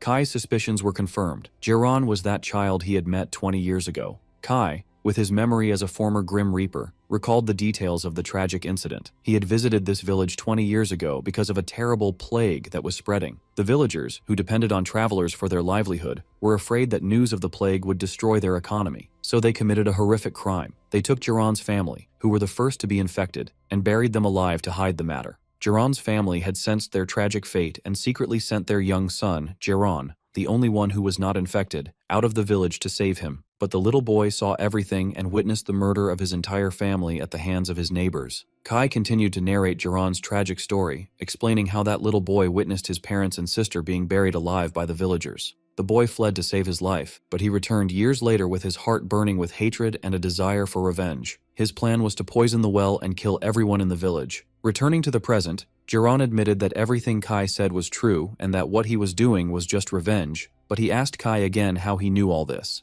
Kai explained that sometimes, if a dead soul wishes for it strongly and gets permission from the god of death, it can stay beside its loved ones to protect them. He pointed out that the luck Jiran had so often in his life, including their frequent encounters, was no coincidence, but thanks to the guardian spirits of his family who were guiding and protecting him. Kai said to Jiran, speaking of the large village, that perhaps his family's last wish was to stay close to him, the boy who lost his family at a young age. Jiran didn't believe this story, so Kai told him that his family had appeared to him in a dream and told him everything. Jiran got angry and refused to believe this nonsense, insisting that he had lived for more than 10 years waiting for his moment of revenge. Kai tried to persuade him to change his mind, warning him that if he killed all these people, he would live the rest of his life hearing their horrifying screams. He asked him if he truly believed that revenge would bring him happiness, and then offered to tell him an old story about a man's revenge. Kai began to tell his own story, without revealing his identity, speaking of a man who had a lover more precious than his own life, but others considered her a bad omen and tried to kill her, so the man fought the whole world to protect her. But in a moment of carelessness, his lover was killed. From that moment on, the man's revenge began. He killed everyone who participated in her death until he drowned the world in blood. And when Jiran asked what happened to that man after he completed his revenge,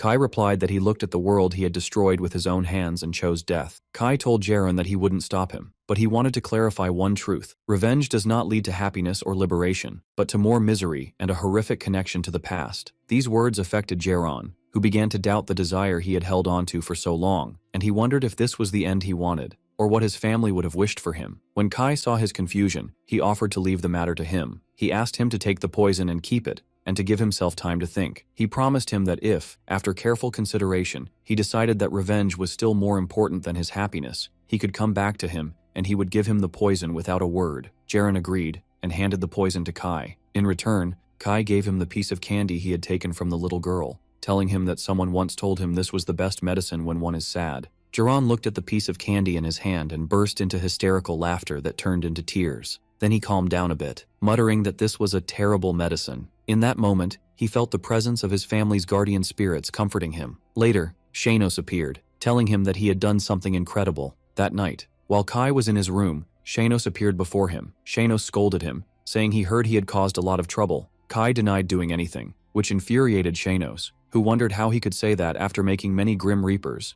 in the village of Abli, look like fools, reminding him of the rule that anyone who interferes with the work of the god of death can be killed. Kai calmly replied that he never interfered with the Reaper's work, and all he did was prevent his companion, Jiran, from doing something foolish. Shanos smiled sarcastically and commented that Kai had become bold after becoming human again, to which Kai replied that it wasn't his fault, but Shanos' fault for bringing him back to life without asking. Shanos grumbled that he would face a severe reprimand from his superiors because a whole list of humans who were supposed to die were still alive. Kai coolly wished him good luck, which further annoyed Shanos, who called him a rude bastard before disappearing. Deep down, Kai knew the magnitude of the sin he had committed by preventing human deaths, and realized that Shanos was being lenient with him, so he thanked him in a faint voice. Shanos returned and asked Kai in a somewhat reproachful tone to treat him better next time. A few days later, Kai and Jiran finally arrived at Goethe Academy. Kai was impressed by the sight of the academy as if it were the first time his eyes had fallen upon it. Jiran asked Kai why he returned to the place where it was said he had jumped from a building. Kai replied that he wanted to know why he had tried to kill himself, because he couldn't remember anything no matter how hard he tried. He added jokingly that there was no need to worry. Even if he felt the urge to die again, he would stay alive. Jiran was reassured when he noticed that Kai was in a good enough mood to joke. When it was time to say goodbye, Jiran offered to help Kai anytime, asking him to visit the headquarters of the Black Mercenary Guild if he needed anything. Kai thanked him for bringing him to the academy, but Jiran replied that he was the one who should be thanking him, because he had prevented him from letting his hatred take control of him. After Kai's arrival at Goethe Academy, the scene shifts to Count Shuritan's office. where he was examining an investigation report on Viscount Chikon. The Count explained to his son Lucian that there were many things that didn't seem logical about the Viscount. He had appeared in the Empire 10 years ago as a merchant who bought his title with money, but the source of this immense wealth that enabled him to build a power base so quickly remains a mystery, especially since he was just a nameless peddler. The Count told his son that he couldn't uncover anything, and worse, everyone he sent to investigate the Viscount had disappeared. This increased his suspicion that he was hiding a dangerous secret. The conversation then turned to Seian, with Lucian expressing his constant worry for his brother. The Count tried to reassure him that Seian had changed and would be able to manage, but Lucian reminded him that he knew the truth about Goda Academy better than anyone. Although Goda Academy prided itself on having the best facilities and professors, its reality was completely different. Most of its students were nobles and members of royal families, and just gathering them in one place was enough to turn the academy into a battlefield, a place where conspiracies and betrayals thrived, where power decided everything, and the weak were mercilessly crushed. Lucian, as a graduate of the academy, knew this truth well and was worried because his brother, who had returned from it half dead the last time, was insisting on going back again, wishing him to hold on this time. Meanwhile, Kai was walking through the academy's corridors, hearing the students' whispers around him. They were expressing their displeasure at his return, saying he should have stayed dead, and calling him trash. Kai realized he had expected this reception, and that he was completely isolated in this place. When he tried to ask some students for the way to the headmaster's office,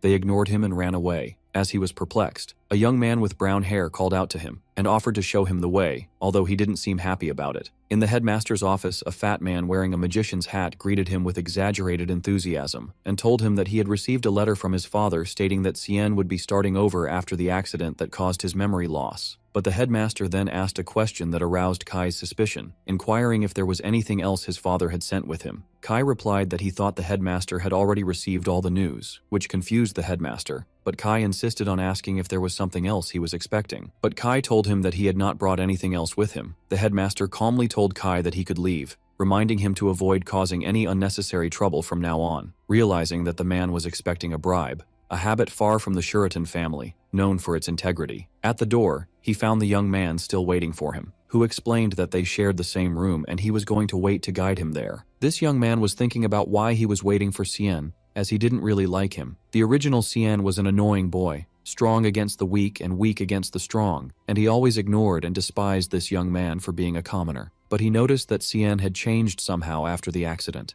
Kai interrupted his thoughts when he thanked him for waiting. The young man was completely shocked, wondering to himself how Seian could thank a commoner. This situation prompted him to ask if the rumor about his memory loss was true, which Kai confirmed. The young man now began to understand the reason for Seian's strange behavior and his not knowing where the headmaster's office was. As they headed to the dormitory, the young man asked Kai if he didn't remember the room either. Indeed, Kai was surprised by its size.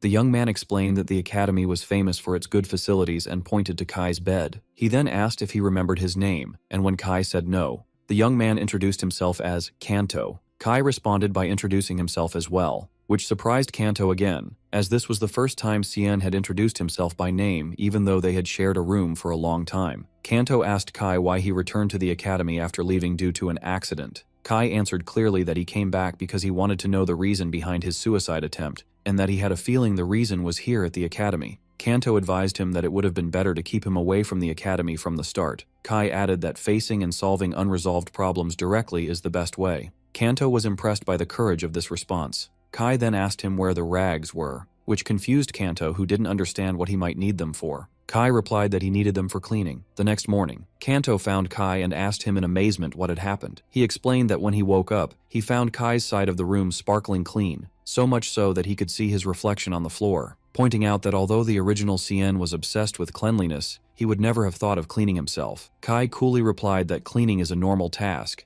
and if a person likes cleanliness, they should clean themselves. Kai added that cleaning was one of his hobbies, which further confused Kanto, who wondered if this was something nobles say. Later in the dining hall, Kanto noticed that Kai went to get his food himself without hesitation. Kanto thought to himself that the academy forbids students from bringing their servants, but nobles usually find commoner students to do these tasks for them. Kanto remembered that nobles with limited influence, like the old Seian, sometimes had to get their own food, and they would do so with their heads bowed in shame. But today's Seian showed no sign of this shame. He walked confidently, holding his tray full of food. Kanto realized that Seian had truly changed and was no longer the scoundrel he knew.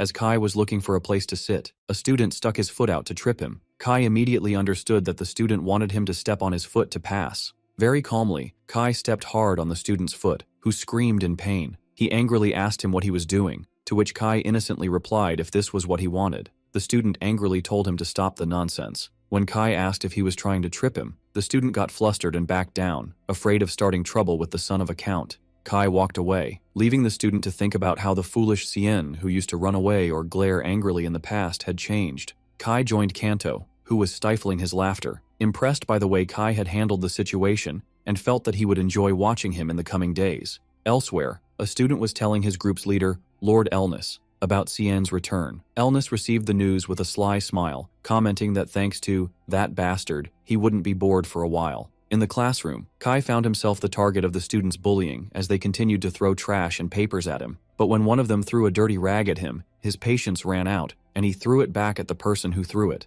quietly and menacingly warning everyone that if they threw dirty trash at him again, he would make sure they understood the meaning of true cleanliness. Before the situation could escalate, a new smiling professor entered the classroom, welcoming everyone. The professor entered the classroom and noticed the tense atmosphere, wondering why, as he was used to the students being happy to see him. The professor spotted Seian, and instead of welcoming him, he decided to embarrass him to celebrate his return, asking him to solve an extremely difficult math problem on the board. Meanwhile, Kai thought to himself that he had realized during his first day at the academy that no one approaches Seian with good intentions. The students mocked him, expecting his epic failure, and the student who had thrown the rag at him sneered, expecting him to fail because math was his worst subject. But Kai calmly walked to the board and solved the complex problem in seconds, leaving the professor and students in a state of shock and disbelief. The students couldn't understand how Kai was able to solve the problem so easily. His roommate Kanto asked him how he managed to do it when math was his worst subject, to which Kai coolly replied that he had studied a little after the accident. The troublesome student was amazed by this transformation. Seian no longer fell into traps, had become self-confident, and now he excelled in his studies as well. Elsewhere, a student was telling his leader, Lord Elnus, that Seian had changed.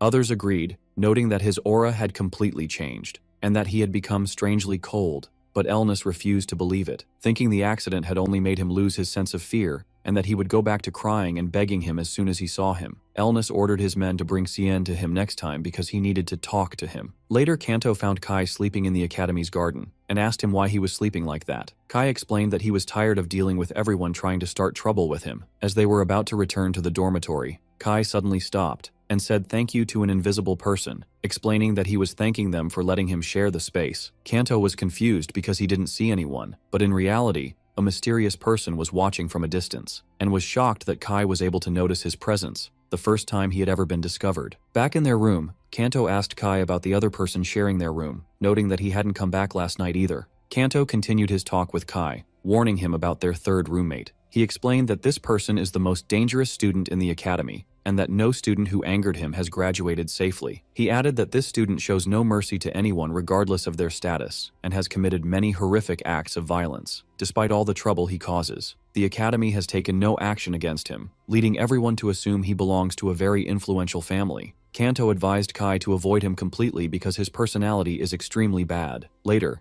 as Kai was walking through one of the academy's corridors, a beautiful girl with long black hair passed by him. In that moment, Kai felt his heart pound hard, and he wondered if it was his heart, not his mind, that remembered this girl. He concluded that the original Seian who had died was likely in love with her, but he settled the matter in his mind, declaring that these feelings no longer exist now. Kai completely ignored her and walked past her without any interest, which surprised and shocked her. Kanto noticed the scene, and explained to him that the girl was Lady Emilia Case, the only daughter of the Count Case family. He explained that the original Seian fell in love with her at first sight and used to follow her everywhere, while she despised him intensely, and this one-sided relationship was known to everyone in the academy. Kanto turned to Seian, expressing his relief that Kai had forgotten about it, and then urged him to hold on and stay strong. That night, Kanto was asleep in their room, while a young man with messy black hair snuck in through the window. Kai was awake and confronted him calmly, noting that his steps were too confident for a thief, but he had no murderous intent to be an assassin. The young man lay down on the empty bed, and Kai realized he must be their third roommate, and wondered why he was entering through the window instead of the door. The next morning, Kanto woke up and screamed in terror when he saw their roommate, Rocco, Kai calmly told him that Rocco had arrived last night and that Kanto was sleeping so soundly he didn't feel him. Rocco was annoyed by their noise and immediately ordered them to shut up. Kanto quickly apologized to Rocco for disturbing him. Kai looked at Rocco and realized he was the same mysterious person who had been watching him in the garden the day before. Kai noticed that Rocco looked exhausted and disheveled. Rocco sharply asked Kai what he was looking at. Kai coolly replied that he was looking at his messy hair and clothes. Kanto got nervous at Seian's bold reply and rushed to him, whispering in panic, reminding him that he had warned him not to get involved with this person. Kai ignored Kanto's panicked warnings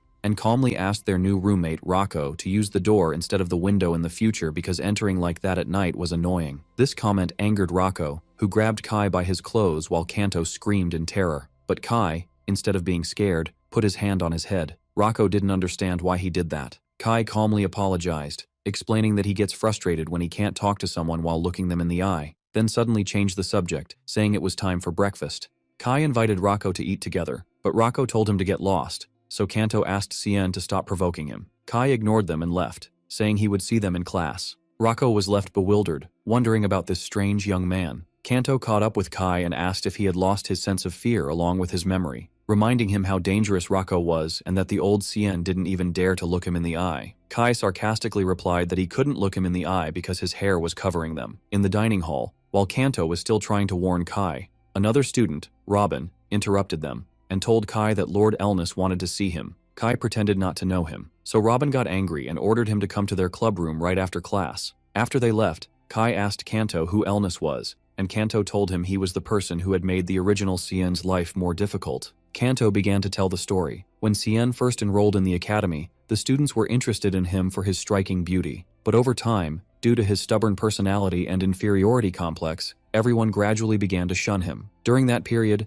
Elnis, the son of a duke who was like the absolute ruler within the academy, appeared. Elnis began to torture Seian cruelly, as if playing with a toy, which made the other students avoid Seian even more, and eventually, they went with the flow and started bullying him alongside Elnis. And Elnis was targeting Seian again, just when people's perception of him was finally starting to change. Kanto then tried to encourage Kai, advising him to eat well to gather his strength to face those bullies. Kai was touched by this sincere concern and smiled a faint smile, a simple gesture that caused a stir among the female students who were charmed by his smile. Kanto was flustered by the female students' interest in Kai, and whispered to Kai not to smile in that nonchalant way. Meanwhile, in the clubroom, Lord Elnis was waiting impatiently, angry that Seian had not yet arrived. While they were in the academy square, Kai noticed that the female students were acting strangely and differently than usual. They were exchanging faint whispers and blushing whenever their eyes passed over him. So he turned to his friend Kanto and asked with genuine curiosity if he found their reaction strange. Kanto smiled broadly and replied that this only proves that the girls here are surprisingly simple and that their hearts can be won with just one friendly smile. As he said that,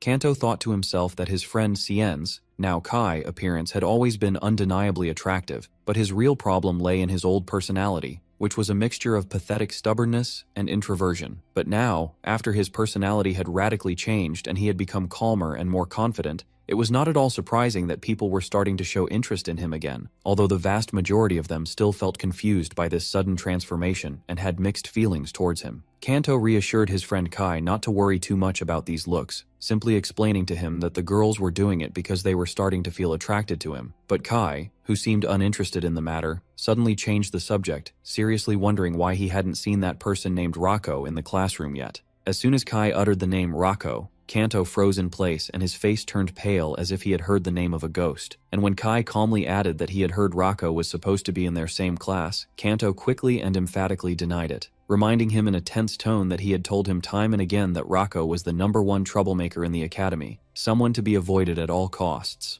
Then, in a desperate attempt to distract Kai, Kanto asked with clear sarcasm if he had ever in his life seen a troublemaker attend classes regularly. At that very moment, as if fate were mocking him, the classroom door flew open and slammed against the wall with a bang, and in walked Rocco with his intimidating aura. Kanto was struck by a shock that paralyzed his tongue and made his eyes widen in terror, while Kai replied with perfect calmness, as if nothing had happened, that he had just seen a troublemaker attending class. Kanto leaned over and whispered to his friend in a trembling voice that this was very strange because Rocco never usually comes here. Meanwhile, the other students in the class began to pray silently and mutter prayers, hoping Rocco wouldn't choose to sit near them. But Kai, in a move that surprised everyone and horrified Kanto, calmly raised his hand and told Rocco there was an empty seat right next to him. Kanto panicked at this bold and reckless act. Rako looked at Kai with a cold gaze and asked why he was pointing, rudely asserting that he could see the empty seat perfectly well, and he seemed extremely annoyed by this unexpected welcome. Rako completely ignored him and then headed towards another student sitting nearby and called him by his name, and the poor student jumped out of his seat in terror and immediately offered him his spot.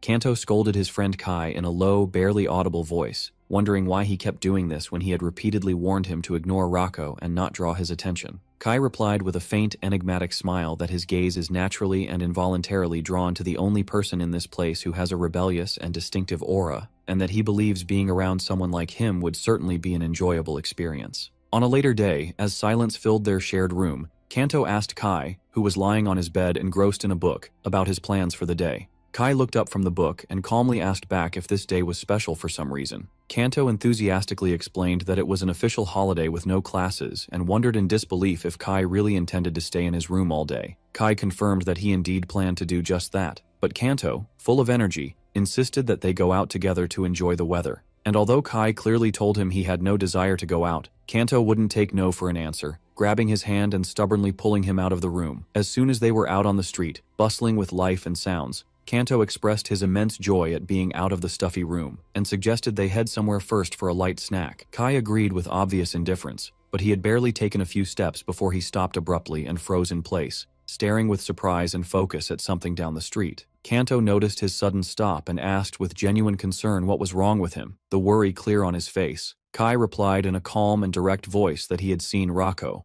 Kanto asked Kai in confusion where they were going now that the plans had changed, to which Kai simply and unhesitatingly replied with an invitation to follow him. Kai set off at a quick pace after Rako, who was walking down an alley, announcing to his hesitant friend that he was going to follow him to see where he was going, which shocked and stunned Kanto, but he reluctantly followed. Kai continued to track Rako from a safe distance through the back streets until they reached the entrance of an old, secluded tavern. Kanto tried one last time to stop Kai from entering, reminding him in a desperate tone that he would gain nothing good from provoking someone like Rako, but Kai reassured him with a calm smile that he would be careful and then confidently stepped inside. A kind-looking elderly man, the tavern owner, greeted them and welcomed them, noting that he had not seen them here before. Kai immediately spotted Rako sitting alone in a dark corner, drinking from a large mug. So he chose a nearby table and sat with Kanto, who was fidgeting anxiously in his seat. The owner approached and asked Kai if he knew the young man sitting over there, Rako, to which Kai honestly replied that they only knew each other by name and nothing more. The man served them 2 cold drinks, kindly apologizing that they weren't alcoholic due to their young age,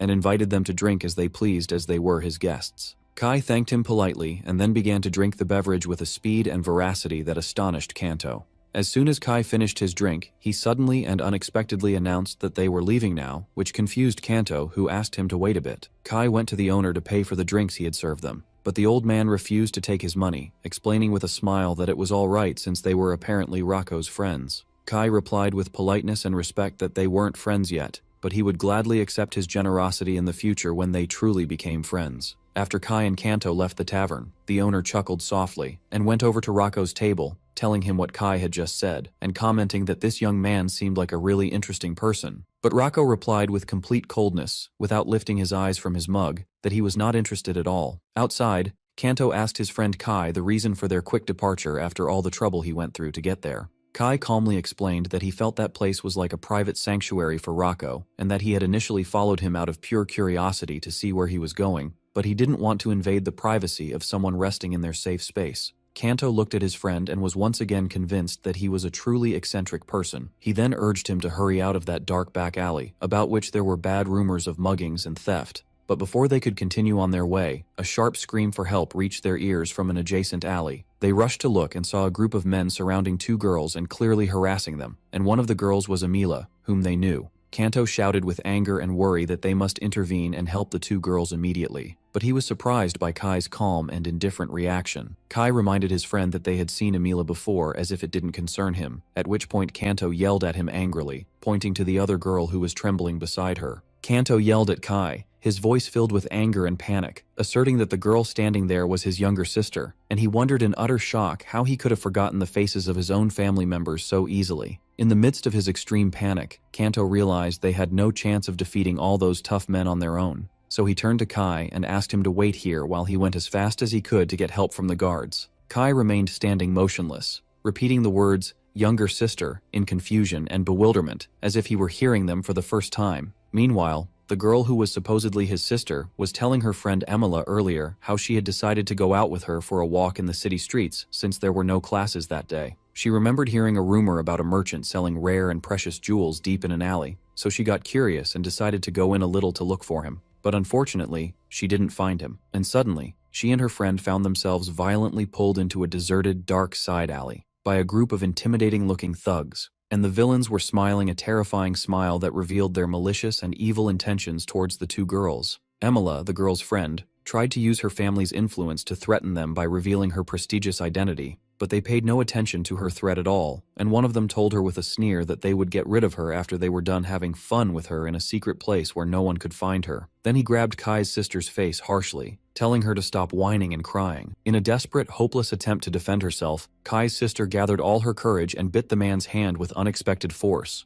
The man screamed from the sudden, intense pain, and for a moment couldn't believe she had actually dared to bite him. Then he flew into a rage, and as he raised his hand and was about to slap her hard, she shut her eyes tightly, expecting the painful blow, but she felt nothing. She slowly and cautiously opened her eyes to find that Kai had intervened at the last second, grabbing the man's strong fist and stopping it in midair. Kai apologized to the assailant with a strange calmness, but told him in a firm and cold tone that he could not allow him to harm this girl. The assailant asked him with great anger who he was and why he was interfering in business that didn't concern him, to which Kai calmly and confidently replied that he was her brother. The girl was completely shocked by this unexpected answer. Kai politely asked the man again to back off and leave the two girls alone, but the latter angrily and stubbornly refused, vowing to beat him until he was crawling on the ground begging for mercy. Kai interrupted him coolly, asking him to wait for just one moment. Then he took out a clean white handkerchief from his pocket and wiped his hand that had touched the assailant. After feeling that everything was all right now, he told the assailant with a smile that he could now resume his attack as he pleased. The man exploded with rage, thinking that Kai was mockingly humiliating him, claiming his hands were so dirty he needed to clean them after touching him, and he lunged at him with his fist with all his might, but Kai dodged the blow with incredible grace and agility. Kai grabbed the charging assailant's arm and with a quick movement pressed a specific nerve point in his arm, which made the man let out a high-pitched scream of intense, excruciating pain. Kai reassured him in a calm and frightening tone that there was no need to worry. Although the pain was very sharp now, he would be able to move his arm normally again by tomorrow morning. As the second assailant saw what happened to his companion and rushed towards him in anger, brandishing a dagger, Kai easily dodged his attack and offered him some friendly advice. The assailant tried to stab Kai with the dagger again, but Kai grabbed his arm firmly and held it in place, warning him in a low voice that if he continued to hurt people this way, he would never die peacefully in the future, explaining to him that the grudges and souls of the dead carry a power far greater than he could ever imagine. Kai increased his pressure on the man's arm, and the latter screamed in pain, begging. Kai looked at the rest of the assailants and calmly asked them if they still wanted to continue fighting, asserting that he had plenty of time to deal with all of them one by one, so they were terrified and all fled, scattering in every direction. After the assailants disappeared into the darkness, Emila approached Kai and thanked him for his intervention and for saving her and her friend. But Kai walked right past her without paying her any attention, as if she didn't exist. He approached his sister, who was still in shock, and asked with genuine concern if she was okay and if she could stand on her feet. She replied in a low voice that she was fine, but as soon as she tried to stand up on her own, she winced in pain. Kai noticed that she might have twisted her ankle during the scuffle and offered to support her so she could walk, but she sharply refused and told him to leave her alone. Kai replied calmly and insistently that it was impossible for him to leave her in this difficult situation and go. She was touched by his words and his sincere gaze, and after a moment of hesitation, she finally accepted his help to get up, and they left the place together, with him carefully supporting her so she could move. At that crucial moment, Kanto arrived with a group of guards. Kanto asked his friend Kai where he had been all this time. Kai told him he had an urgent matter to take care of and asked him to look after the two girls now, to which Kanto immediately agreed. Kanto wondered where the other men who attacked them were, while the guard asked Emila if everyone was okay. Emila replied yes, staring at Kai's back as he walked away with clear resentment. Kanto then asked her again if she had been hurt in any way, and from the roof of a nearby dark building, Rako was sitting and watching the entire scene in silence, thinking to himself that this boy, Kai, was no ordinary person at all.